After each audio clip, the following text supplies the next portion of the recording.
Saturday, 15th of November, 2025 at 12:51 p.m. here in Snohomish, Washington, and in Portland, Oregon. Welcome once again to our Cosmic Journey. It is your Dev and Design podcast featuring the lovely Reverend Erik this week. Erik Arnstead, welcome to the podcast. Hey, thanks for having me. Welcome to one of our... I'm happy. I'm honored to be a cosmic guest in your cosmic plumbing. We are here for your cosmicness. It's always good when a guest has to tell us what their emotion is as opposed to conveying their emotion with their face. I am happy. Can we move Reverend Erik's label up to the top because it's covering up his beautiful beard? He can move. Hold on. I can do this. I was going to say, it is kind of jamming. How's that? Is that yeah, better? perfect. Now we can see the beard. Reverend Erik, welcome to the podcast. We love having folks here. I'm sure that everyone that watches our Cosmic Journey also knows you, but you know what? Just in case there's someone that does not know who you are, tell us a little bit about yourself. Who are you? I am, I think, Trey's like maybe third or fourth favorite internet friend. You know, I feel like I guess people on the internet know me from my, the Arnemancy podcast. I run a podcast and website, which has like a blog and stuff. I teach like online classes about occult stuff. I do a lot of tarot things. And then my Arnemancy podcast, which has been around for like over 6 years now. Oh, 6 years. Sorry. Yeah. It's been a long ride. I'm releasing episodes much more slowly these days, but I'm putting more work into them. So my hope is that they are still entertaining and good for people, even though they have to wait a little bit longer to get them. And we appreciate that you are also dabbling a little bit into the world of video. We are glad to have you here with your face on the screen. You, Jake, encouraged me to do some YouTube stuff, and I have done some YouTube videos, and I've been learning how to use DaVinci Resolve and all that kind of stuff. I don't think I'm very good at it, but I certainly have been having a lot of fun with it. Neither am I. It's great. And I appreciate you said encouragement. One man's encouragement is another man's bullying. Totally fine. True. So you're doing right now a deep dive in the Arbatel as part of your series. I would just love to know, like, what drew you specifically to that grimoire? And it's kind of, you know, what do practitioners need to take away for 2025 from this Swiss grimoire? Well, it's a Swiss grimoire that was originally published in 1575. You know, anybody who's got a little finger on the pulse of European history knows that that's like right in the height of the messy part of the Reformation, right? So Switzerland had a particularly rough middle of the century where they had a number of religious wars, but it was sort of near the end of the 16th century when we started to see Protestant grimoires, and especially ones that had been like influenced by Paracelsus and like Swiss Calvinists and stuff are like really sparse and stripped down compared to, like, you know, the Solomonic grimoires or astrological grimoires that happened before then. So one of the things that really drew me to the grimoire, or to the Arbatel, is that the rituals in it are like really, really simple. There's like almost nothing in there. You know, it's a very small grimoire. And I also really enjoy the way that it sort of focuses on like the practice of virtue and being good. In order to be a good wizard, you're supposed to be a good guy person. And that's one of the things I really like about it. You know, it's also, you know, some of the people who've been sort of following along with me have been sort of like, this thing is so Christian. And I'm like, yeah, but it only talks about Jesus a couple times. You just have to rip out a few of the little Jesus bits, and it turns into a grimoire that can kind of just be plugged into any religious path or non-religious path, as far as I can tell. So I like that about it too. Yeah, its primary focus is on the Olympic spirits, right? Olympic spirits are kind of the most exciting part of the Arbatel, but they're also only one of the 7 septenaries. And the rest of the septenaries deal with things like how to increase your virtue and become righteous and ready to do magic, how to deal with like magical secrets and magic superpowers and stuff. So there's a lot of other stuff in the Arbatel. And that's kind of the reason I wanted to do a deep dive podcast about it, is because I think a lot of that stuff is really easy to gloss over. You get into the Arbatel and you turn right to the section with the Olympic spirits, and you kind of forget about all the other stuff that's going on in that book that it's to work on and pay attention to. Yeah, I've never dove into it, so I'm not much of a grimoirist either. But I think if I were to, it's the well, now I have Erik's series, exactly. And Erik, correct me if I'm wrong, Yes. you did the music for it as well? Yeah. So, I mean, first of all, the series isn't done. No. And one of the things that is taking a while is that I'm making a song for each episode. Oof. That's great. And sometimes I'm, it's been sort of a mix so far. I've been really getting into synthesizer stuff. So I've been doing some synthesizer musics. And then also one of the episodes, I pulled up some Swiss cow calling songs. Oh, yes.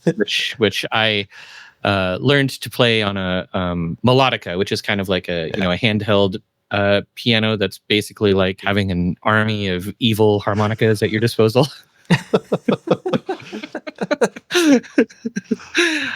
So that's been really fun. The goal being, like, by the time I finish the Arbatel series, I will also have an album of music inspired by the Arbatel. Yeah. With cow calling bangers. Swiss cow calling bangers. Cow calling bangers. Yeah. Yeah. Doing research on Swiss folk music, it turns out that there isn't a whole lot of it known before or recorded from before like 1800. But the William Tell Overture, that do do do do do do do, that is a classic Swiss cow calling song that was adapted into a piece of classical music and used in an orchestral setting. Huh. Yeah, cool. And all of these songs were meant to be played on those big Alpenhorns, like from the Ricola commercials. Yeah. Amazing. Yeah. You don't have one of those, do you? I really wish I did. The question I would have is, like, how would I fit it in my apartment? It would have to go like diagonal in the room.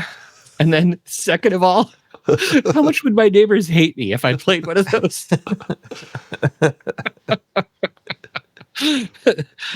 Yeah, I maybe one of these days, someday, I will live somewhere with a yard big enough to have an Alpenhorn and neighbors who are far enough away that they will not hunt me or near enough to appreciate it. Yes, near enough to appreciate it. Yeah. So it's changing subjects just for a second. I don't want to move completely past the Alpenhorns kind of mood here, but like in your work, you are really bridging the historical magical tradition with modern technology. And I'm wondering how you make sure in your personal work, you're keeping the sacredness of ritual intact when you are working within the kind of medium of apps or software or digital tools. Like, how do you mix those two things? Because it's something that we think a lot about here at Cosmic when building tools for practitioners, where we're trying to honor the tradition, but also leverage what we know and what we love about the digitalness of our worlds.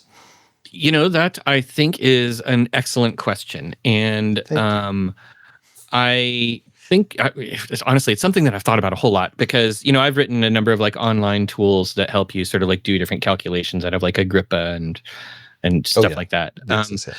Part of the way I do that is I feel like it's important to do some things by hand. Like, for instance, I have done 2 astrological charts by hand, but only 2.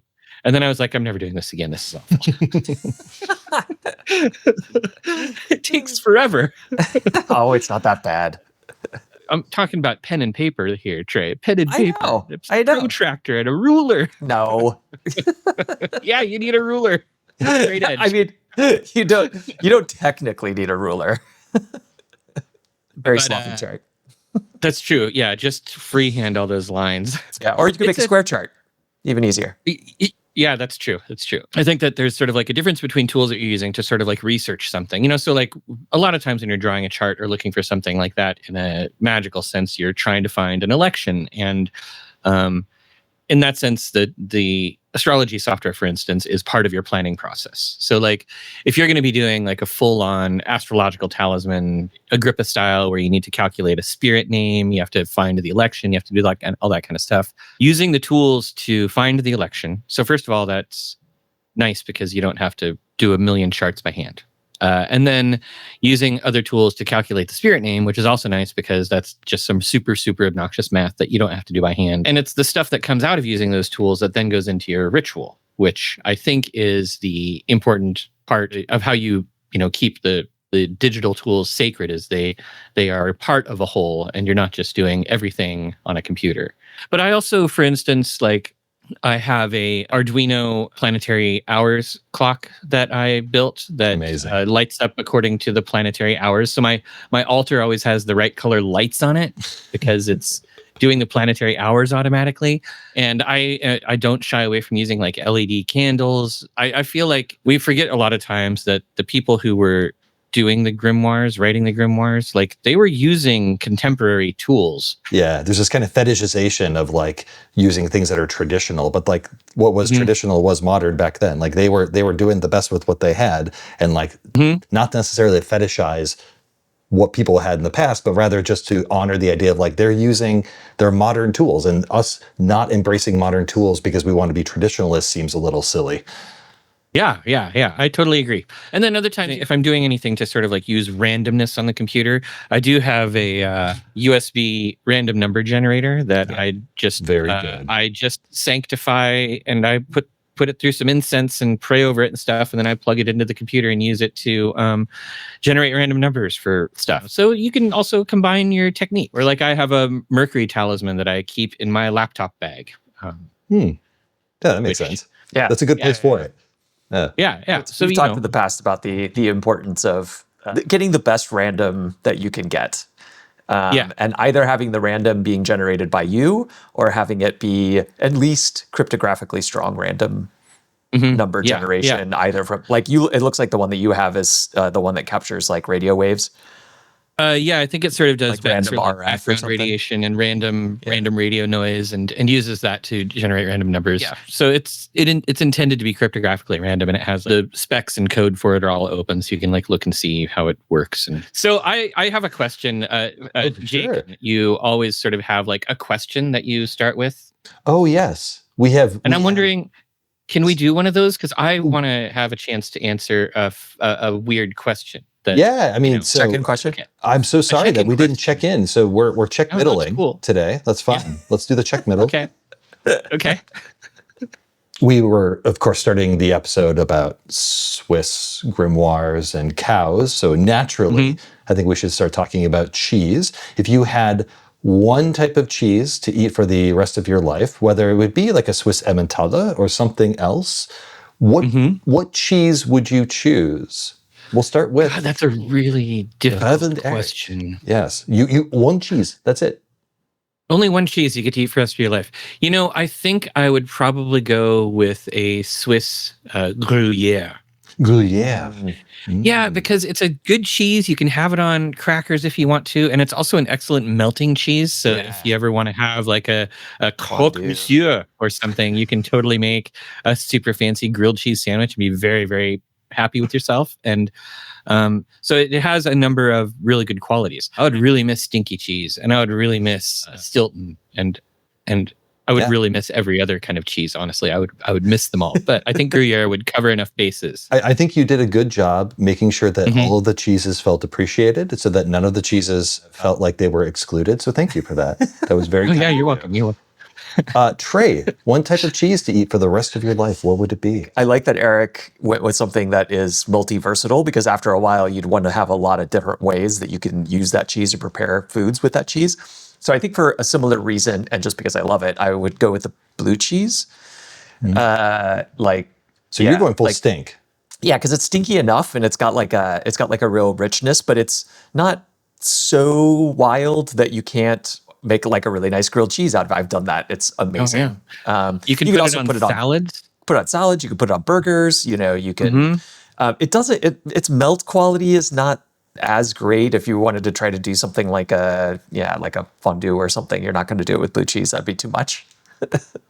And also talking about pissing off your neighbors, that would be a smell. Yeah. Exactly. Blue cheese. Yeah, that's what I'm going with. All right. My favorite memories of cheese, my cheese memory extraordinaire would be with raclette. And so raclette is going to have to be it. If you don't know what raclette is, it's usually at a big wheel. You toast it from on top, you scrape it off, you put it onto pieces of bread, and you put red berries on top of it, and you have yourself a delicious Christmas treat. So it also has holiday themes to it as well. Raclette is here to stay. It's just stinky enough, but not overly stinky. It's a great cheese, and it's a party cheese. And I think we need more party cheeses in this world. I feel like I'm answering questions very much like my Venusian talisman is making me answer. Like raclette would be the most Venusian cheese I think you could possibly. I have never had raclette, but I want to now. It sounds amazing. Oh, raclette is great. Please, and actually, I was to Europe.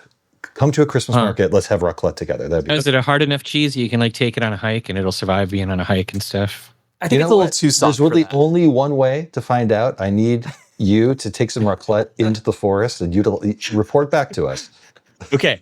Science dictates.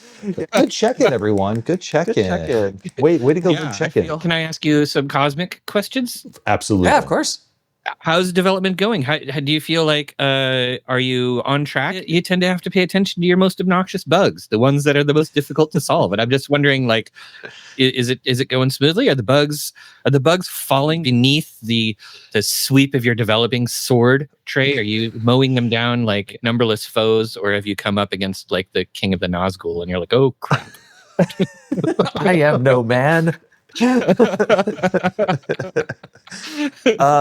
I think that's a very astute question, considering that I was actually very thankful that we had you on the podcast this week for many reasons, because you're wonderful, of course, but also because we have very little to demo, because I have literally spent this entire cycle squashing bugs related to perspectives. And so I have been spending this entire week basically building more robust handling of perspectives, because we can always handle these cases. Like if something were to go wrong with a perspective, we can always fall back to the default perspective. It should never be an app crashing situation, right? So like you're using Elixir, which runs on top of the Beam. Oh no, closed. You stopped using Elixir? Yeah. We don't use Elixir. No. Well, that makes me check out sad. That episode where we got rid of Elixir. Well, so what are you using now? We use JavaScript. JavaScript is our gods. Yes. JavaScript is our god. We pray, we bow to him or her. Yeah. We got rid of Elixir. Yeah, all right, then I understand. The problem is that Elixir was really great and all, but like the support for the types of things that we wanted to do. The thing about Elixir is that it is server-side software. It is. Yeah. And so when we were building an application where we thought that we could send a lot of data over the wire very quickly and render charts, and that was kind of the route that we went down, it does mostly work, but when it doesn't work, the experience is so crap that like if you're just over a slow network or something like that, we just had to take that risk out of the app. And so that's why we decided to go with a local first app where all of your data, the ephemerides, like the app includes a WebAssembly compiled version of the Swiss ephemeris and then all of our code on top of it. And that's why we're able to render charts in 2 to 3 milliseconds on the client. If we continued to use Elixir, we could not do that. We just couldn't. Yeah, totally. I understand. I mean, I understand. It is a bummer that you had to fall back to JavaScript. I know how painful JavaScript programming can be. Oh, it's fine. And I'm glad, Trey, it's gotten a lot better. You started out bald, so you don't have to worry about all of your hair falling out. It's JavaScript. Look, once we started moving to JavaScript, my hair got fuller. So you could figure out what that's all about. I've suspected for a long time that Jake was some kind of hair vampire. It's like all of a sudden his hair grows like it went by this way pain and and suffering. Yeah, exactly. Like it just feeds off the pain of developers. One of the things that we're kind of struggling with, it's a very exciting thing to think about, is how you represent a list of placements, which is all astrological charts are essentially data visualizations, right? They're really old data visualizations, in fact, and go back far enough and it's just like positions written down, like on ostraca, on little shards of pottery and things like that. All of these different ways of representing charts kind of throughout the ages. I think in the modern age, we get very like, and I am too, of like, how a chart is represented, right? And so we are kind of fixated on it. So it's like, one of the things that a lot of people have already complained about, and we knew this was coming, is that like, where's my spaghetti bowl? Where's my like ridiculous mash of lines in the middle of the chart? I have complained about that also. So my question though is, do you use any apps on your phone that represent a circle chart? How do you feel about them? And if you could if you could have a chart however you want on your phone, what would it be? I've gone through a number of apps on my phone that do the circle chart with the spaghetti bowl. There was a really good astrology app on my phone that I was using for a little while that was Russian. And I really liked it, except when that embargo happened where suddenly we couldn't send money to, like, you couldn't pay Russian people through Google Play anymore. It stopped working on my phone. That made me really sad. Half of it was actually in Cyrillic, which was a little annoying, but I really liked the rest of the interface really well. You know how like in Urania and actually in Cosmic, you can like zoom back and forth through time really easily? Yeah. It had a really nice interface for that where you'd like click on the part of the date and swoop your finger up and down and it'd go backwards and forwards through time. I really, really liked that part of it. It's always awkward trying to work with a circle chart on a phone because it's small. But honestly, the reason I like the spaghetti bowl is because it gives me a really easy visual of the transits and the relationships between the planets, which when you're searching for an election is very important, and that way I can go through really, really fast until I see something. And I'm like, okay, here, let's stop and take a look at this. So the spaghetti bowl allows me to visualize that very quickly. If you had to choose another way, like some other way of representing there's got to be a better way. All right, I'm thinking about it. I'm kind of like, honestly, for like a quick look at a chart on a phone, those old-fashioned square charts might be really nice because you'd get more real estate, right? You'd be able to see everything closer in, and then maybe you could use, I don't know. I would try a square chart on a phone. So one of the things that's cool about a square chart traditionally is that they show the houses. It's a house-based chart. So much like in geomancy, where you have the astrological chart as well as the shield chart. Yeah, there you go. Oh, look, there's a square chart. There she is. So you have all of the house cusps. This is actually like an illustration of how to do it. It looks like because it's saying like first house, second house. But usually those labels would be replaced with. Oh boy, yeah, like that. There's an old one. That's not so great either because it's not giving actual. That's a Yiddish. I like that. Yeah. Okay. Well, anyway, let's. Yeah. So, anyhow, but square charts. Yeah, square charts. This that's a little bit closer. Anyway, but yeah. So you have Cankles.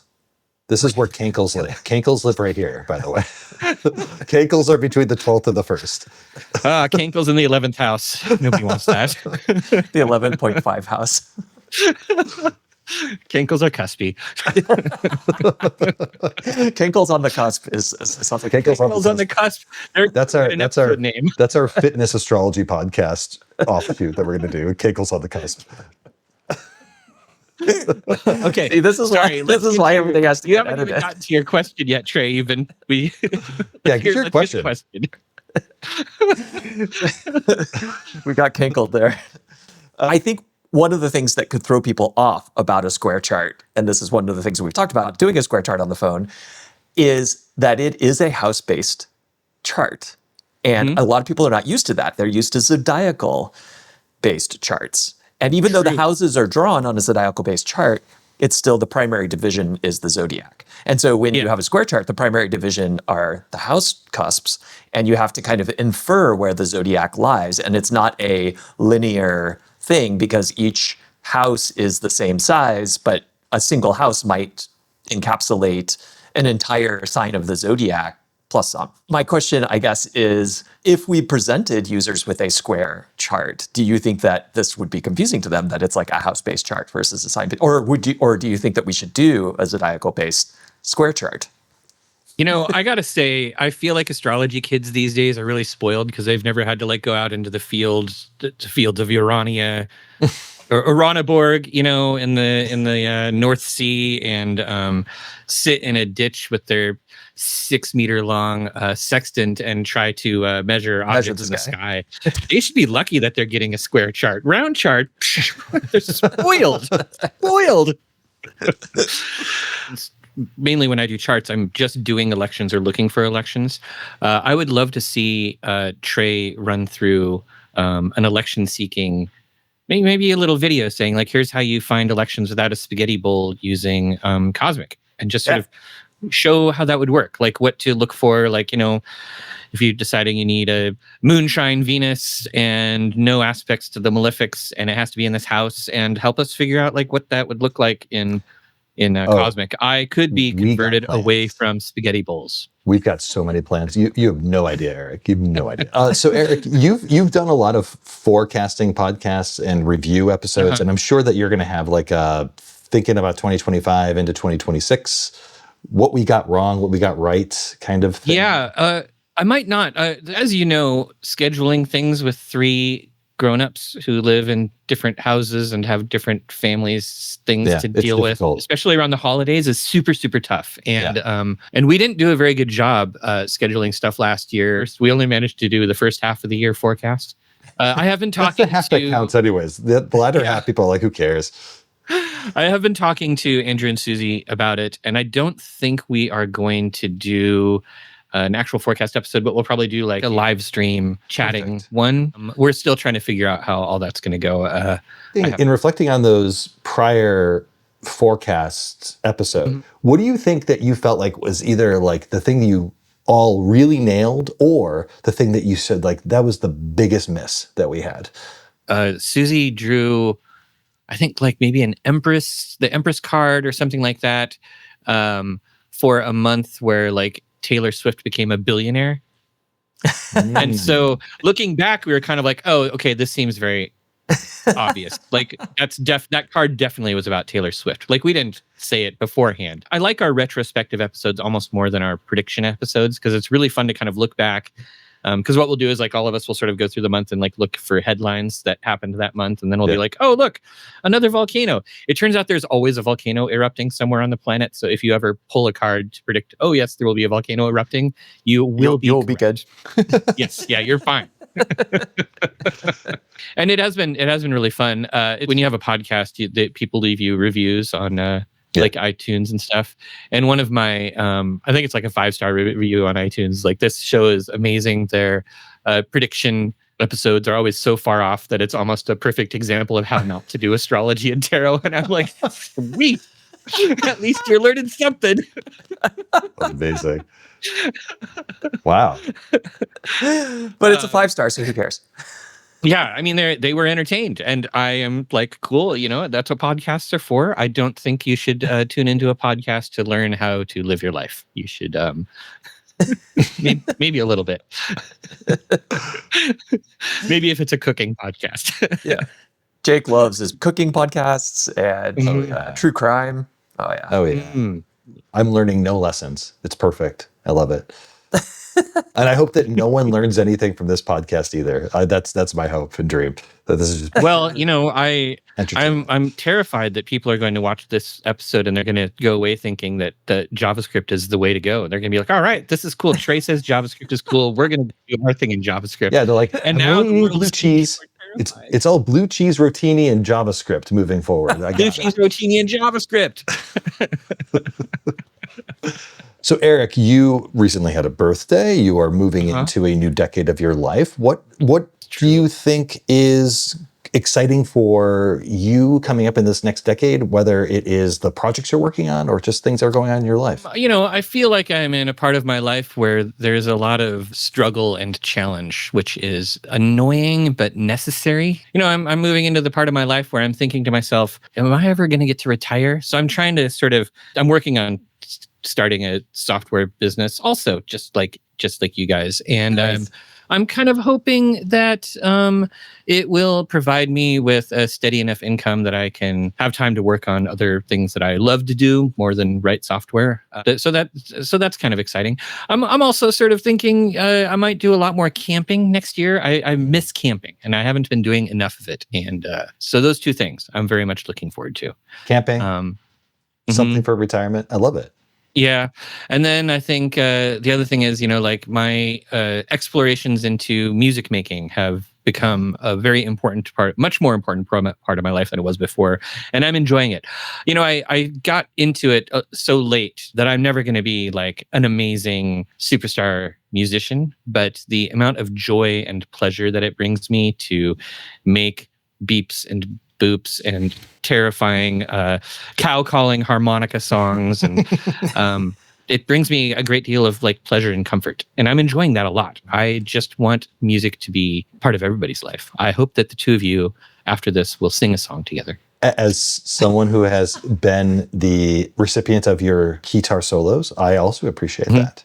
I feel like one of the finest things that the internet produced for me is the friendship with the two of you. So I'm very happy to. We love that as well. Whoa, where's my heart? There it is. Yeah. Erik, you should serenade us out with. Yes. Hold on. Let me see if I can do that without breaking anything. Yeah.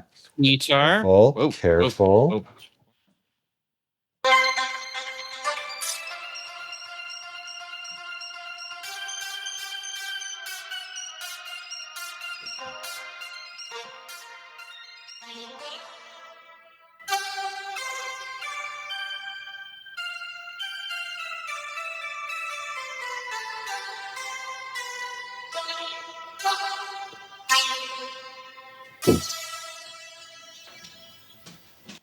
Amazing.